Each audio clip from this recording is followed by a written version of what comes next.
All right, and welcome back to another edition. So this is me actually trying to be competitive, and we'll see how I kind of do in a more competitive army build when I'm not just goofing around. So you can see here, I do have Boris Todbringer on the Griffin, and then you can see from our front line, I have 4 greatswords, and I'm facing off against Chaos. So I brought the Boris Todbringer because he has regeneration. I brought him on the Griffin for the armor piercing because almost the entire Chaos army has armor. The only thing I think that doesn't have armor are trolls and Chaos Bomb, which you rarely see in kind of a competitive setting.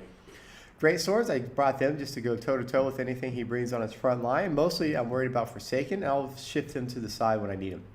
I have Sirloin's Revenge and the Silver Bullet. I have them put on one flank because I'm planning on using them to kind of push forward and through.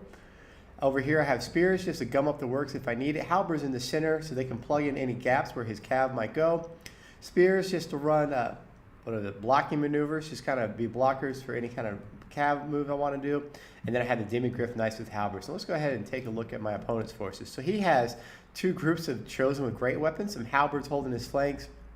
And it looks like he has some Forsaken, and his plan is going to be to swing him out and wide and catch up any of my lightly armored troops. He does have a Chaos Sorcerer Dev, Kolek Sun Eater, and the Chaos Knights with halberds. So let's go over kind of my thinkings as I see the battle. So I see the battle, I see what he has, and I realize that there's just no point in my greatswords going to fight the chosen with great weapons. They're just going to get slaughtered. So what I decide to do is I'm going to take my great swords, and you can see I'm splitting them both ways. I'm going to send my halberds in. If I'm going to get slaughtered, I might as well use the halberds in there. They have a decent melee defense, 42 versus the 30 of the great swords. So they're going to be able to stand longer with the chosen because they're increased melee defense. And then I can use my great swords to win the fight against the Forsaken and the halberds. So I'm going to take some free pot shots here. I'm trying to get a couple volleys off on his great weapons, and then I'm going to start falling back. You can see I'm using the spears here to help catch anything that comes in. That's all they're useful for, is just kind of a fodder unit. Over on the far side, I see that he's swinging his Chaos Knights out and wide. So what I'm doing here is you can see I have the Spearmen with shields, who I had a couple extra points, so I went ahead and grabbed them. They do have a 42 melee attack, or melee defense.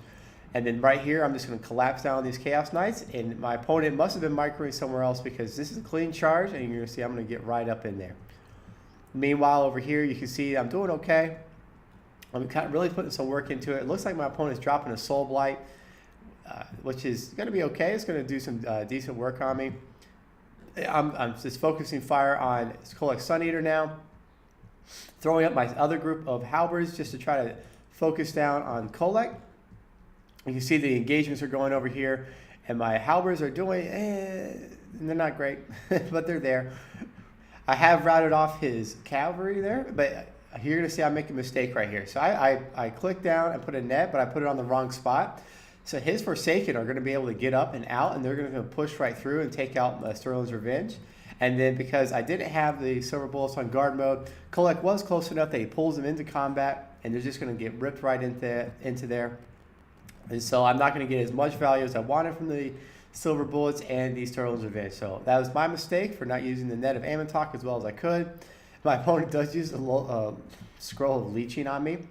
And then this is perfect for what he wants. He's able to get one unit Forsaken up and around, and all these squishy units are just going to go to the wayside. He's going to be able to eat them up. Meanwhile, over here in the far engagement, you can see his 2 units of chosen with great weapons are really going to start putting a beating on me. And I'm really just kind of hoping on my melee defense to hold out long enough to push through my opponents. I did take the Burial's Tripwire to increase their melee attack just to try to get some kills in there, because any kills you can get against these chosen and their low model count is going to be useful. Over here you can see I'm actually winning this engagement. I send my Demigryph Knights in here to take out this Chaos Sorcerer, and I'm trying to run him off the field because if he gets a Fate of Buna or some timely Spirit Leeches, that's going to spell some disaster for me over here. His Forsaken are having to deal with my halberds. It's not the best engagement, not the ideal one I want. I am winning this fight over here if you took Kolek out of the equation. Unfortunately, Kolek is in the equation, so I just kind of have to deal with what I got. But the balance of power is slowly starting to go in my favor. I'm kind of holding up where I can. And now I'm looking for a home for Boris Tidebringer. I was thinking about sending him over here to the Chosen, but then I realized that this fight over here is just gonna, I'm just gonna lose it. So let's try to rally my forces over here, and let's just win what we can.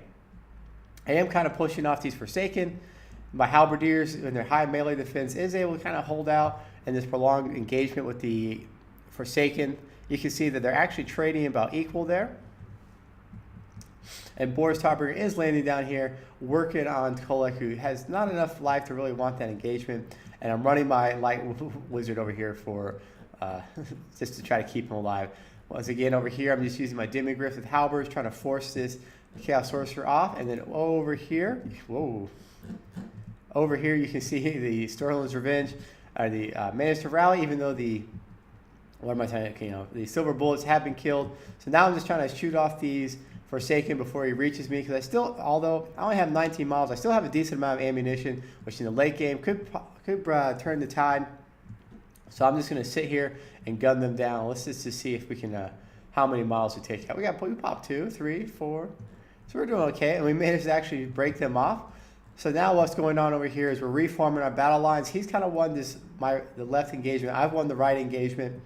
And the balance of power is still pretty close, He still has 2 units of Chosen who are at almost a little under half-life, but you can see they've racked up a lot of kills. He's really getting into there, and I think that's my mistake. That was my mistake from poorly managing my ranged units and not being able to do what I need to do. So we're going to fast forward a little bit. You can see that I'm just using Boris Tidebringer to kind of force off Aspiring Champions. I don't want that leadership and encouragement buff to come in.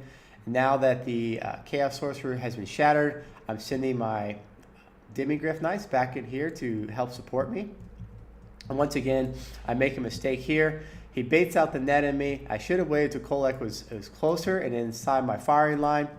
So that was my mistake. He's going to advance. I'm a little too far forward. I should have stayed a little tighter inside. And you can see I'm just going to start gunning down these Forsaken. They're at 26 models. We pop one there. And then we're just going to keep on pulling. Some of my great swords have rallied. I'm trying to get them up and forward. And I was not on the draw. I wasn't as good as I should have been. But I am going to send my great swords in here. They'll win this fight against Forsaken. Forsaken have a very low armor piercing. Yes, they have a 64 attack. Or they did at the time. I think they just lost their frenzy. So they have 46, but only 12 armor piercing versus the 95 armor of the great swords. So now I'm able to really get in there.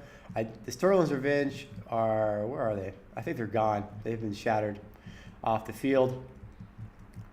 I'm going to commit my Demigryph Knights in here. I think what my opponent should have done is committed with everything else, then sent in Kolek. Because that way he could have tried to gum up the works with his halberds onto my Demigryphs and Boris Tidebringer here. You go ahead and pop the, what am I thinking of? The triple Time Warp, and that's going to give me a pretty high melee attack. And now what I'm going to do is, since he's netted in, I'm going to just collapse. I'm going to try to do, 5-on-1 engagements, 5-on-1 engagement, 5-on-1 engagements.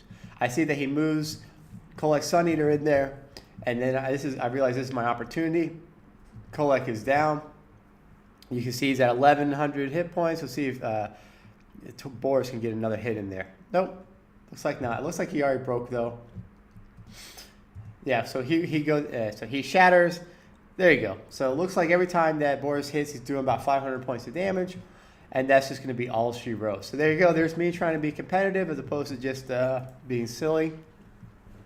Let's take a quick look at the breakdown here. So let's look at my side first. The spears, 1 kill. Well, that's to be expected versus Chaos. Okay kills from the halberds, considering that they were fighting Forsaken and Chaos Warriors with great weapons. Mainly their job was just to kind of hold steady. You see that my 2 groups of great swords that did fight the Forsaken racked up 85 and 75 kills and got a little chevron on each. Not a great performance how my ranged units, but that was because of my poor performance on microing them in my nets. But 2 chevrons on my Demigryph, they were able to shatter the Knights pretty bad, and they were able to shatter off the Chaos Sorcerer. And then for my opponent over here, you see 120 kills with these chosen great weapons, and then 91 with the other one.